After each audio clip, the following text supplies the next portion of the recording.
भक्तजनों, अब आप सुने गणेश भगवान की व्रत कथा। एक बार पार्वती जी ने गणेश जी से पूछा कि वैशाख माह के कृष्णा पक्ष की जो संकष्टी नाम का चतुर्थी कही गई है, उस दिन कवन से गणेश का किस विधि से पूजा करना चाहिए और उस दिन भोजन में क्या ग्रहण करना चाहिए।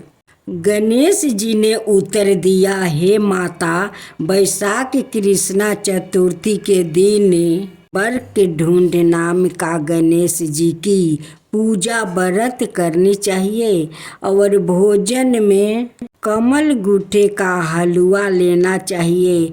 हे जननी, द्वारपाल युग में राजा युधिष्ठिर ने इस प्रश्न को पूछा था और उसके उत्तर में भगवान श्री कृष्णा ने जो कहा, मैं उसी इतिहास का वर्णन करता हूँ। आप श्रद्धा युक्त होकर सुने।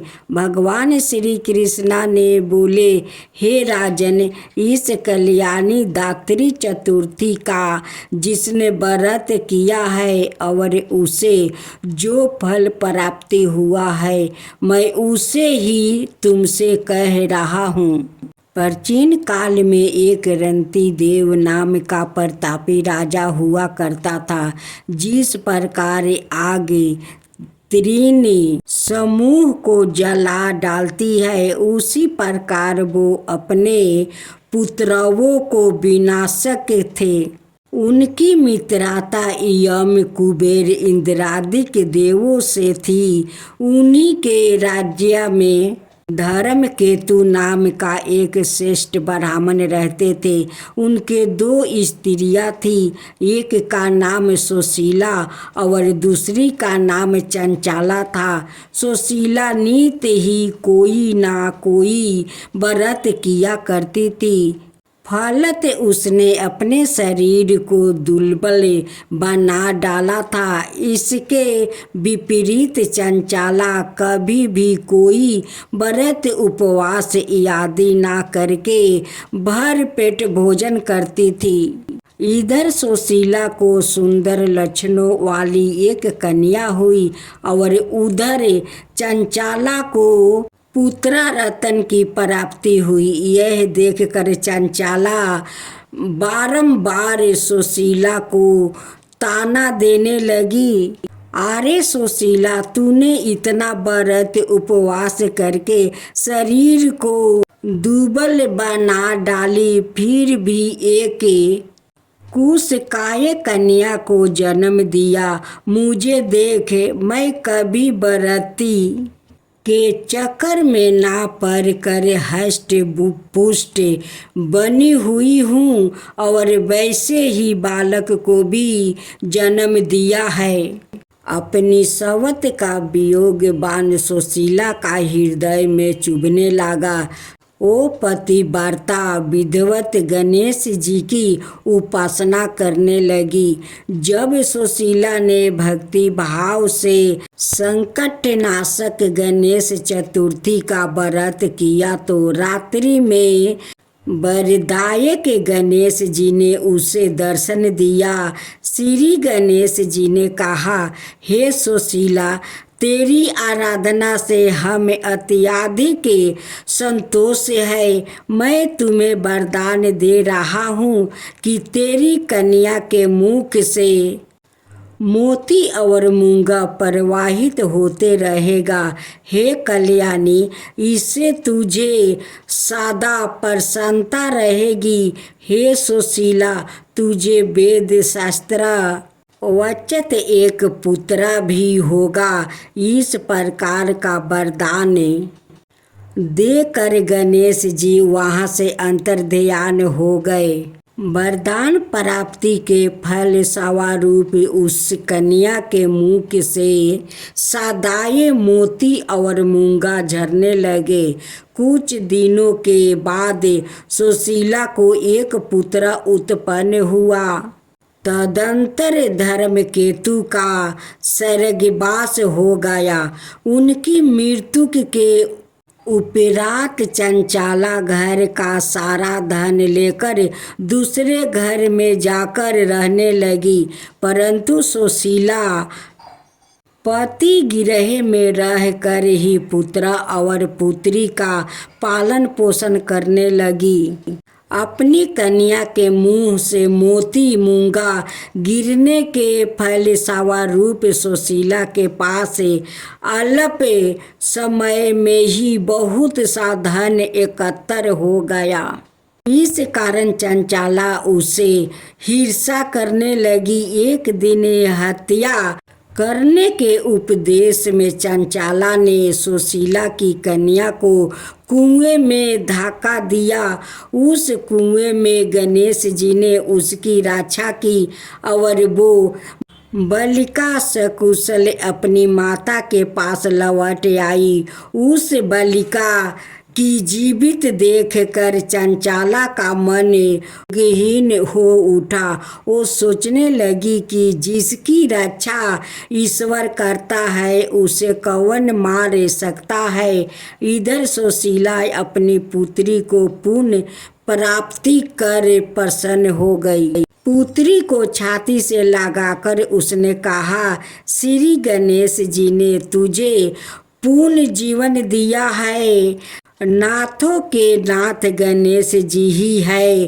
चंचला आकर उसके पैरों में नतमस्तक हुई। उसे देखकर सुशीला के आश्चर्य का ठिकाना ना रहा। चंचला हाथ जोड़कर कहने लगी, हे महीन सुशील, मैं बहुत ही पापिनी और दुष्ट हूँ। आप मेरे अपराधों को क्षमा कीजिए। आप दयावती है। आपने दोनों कुलों का उद्धार कर दिया है। जिसका रक्षक देवता होता है उसका मानव क्या बिगाड़ सकता है। जो लोग संतों और सत पुरुषों का दोष देखते हैं वो अपनी करनी से सवाए नाश होकर प्राप्ति होते हैं। इसके बाद चंचला ने भी उस कष्ट निवारक पुण्यदायक संकट नाशक गणेश जी के व्रत को किया। श्री गणेश जी के अनुग्रह से परम्पार उन दोनों में प्रेम भाव स्थापित हो गया। जिस पर गणेश जी के कृपा होती है उसके सूत्र भी मित्र बन जाते हैं। सुशीला के द्वार संकट नाशक गणेश चतुर्थी व्रत किया जाने के कारण ही उसकी सवत चंचला का हृदय में परिवर्तन हो गया।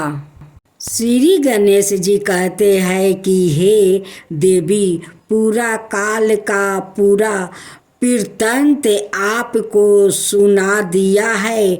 इस लोक में इससे श्रेष्ठ विधन विनायक कोई दूसरा व्रत नहीं है। भगवान श्री कृष्णा जी कहते हैं कि हे धर्मराज, आप भी विधि पूर्वक गणेश जी का व्रत कीजिए। इसके करने से आपका शत्रुओं का नाश होगा और अष्ट सिद्धियों और नौ निधियों आपके सामने करबद्ध होकर खड़ी रहेगी। हे धर्म नारायण युधिष्ठिर, आप अपने भाइयों, धर्म पत्नी और माता के सहित इस व्रत को कीजिए। इससे थोड़े समय में ही आप अपने राज्यों को प्राप्त करेंगे। गणेश भगवान की जय हो। गणेश भगवान की जय हो। माता पार्वती की जय हो। माता पार्वती की जय हो। भोलेनाथ की जय हो। भोलेनाथ की जय हो। यह कहकर ब्रह्मा पार्वती को एक ओर ले गया और उन्हें उचित स्थान पर बैठा दिया। शिव और सिंदूर भयंकर युद्ध होने लगा। बर्मा और कोई ना होकर सवाए गणेश थे, जो अपनी माता का आहन पर बर्मा बनकर वहाँ पहुँचे थे। शिव से युद्ध करते करते जब सिंदूर थक गया तो बर्मा भेषधारी गणेश ने उस पर अपनी माया चलाई। असुर को चारों ओर से एक ही आवाज सुनाई देने लगी, सिंदूर भाग जा, जिससे तू युद्ध कर रहा है वो सवाए देव भगवान शिव है, और जिसे तू स्त्री के रूप में पाने की इच्छा कर रहा है वो माता पार्वती है। भगवान शिव को तू कभी पराजित नहीं कर पाएगा, इसलिए अपनी जान बचाओ और तुरंत यहाँ से भाग जा। यह आवाज सुनकर सिंदूर वहाँ से भाग निकला। शिव विजयी रहा। गणेश अपने वास्तविक के रूप में आकर माता पार्वती से बोले, असुर भाग गया माँ। मैंने अपनी माया से उसे इतना भयभीत कर दिया है कि अब वो इस और झांकेगा भी नहीं। अब आप सुरक्षित है माँ। अपने पुत्र की बात सुनकर पार्वती प्रसन्न होकर बोली, पुत्रा तुम बहुत उचित समय पर पहुँचे। मुझे तो अनिष्ट की आशंका हो रही थी। गणेश जी बोले, माते भाला ऐसा कौन सा अभागा पुत्र होगा जो माँ के आहन पर उसकी सहायता को ना पहुँचे। आपने याद किया और मैं तुरंत दौड़ा चला आया। यह कहकर गणेश अंतर्ध्यान हो गए।